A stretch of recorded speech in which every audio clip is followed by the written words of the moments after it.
Maro dia maro kosa ny fotodrafitrasa izay efa tsy manaraka ny fienitra intsony sy landaty eto Antananarivo renivohitra.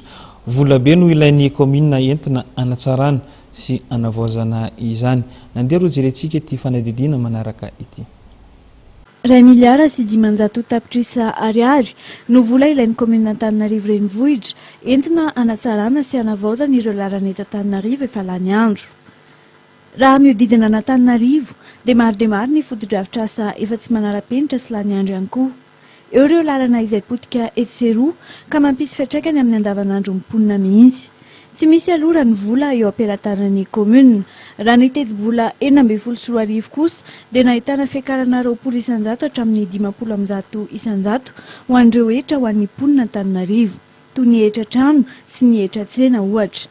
Eo ihany koa ny vidin'ny taratasy izay nahitana fiakarana sy ny fisian'ny sandan'ny toeram-piatsonana vaovao.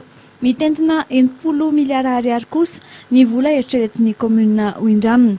Eto aloha ny hita eo anivon'ny commune dia mbola ny ady-hevitra amin'ny fanatanterahana no hita mibahan-toerana indrindra.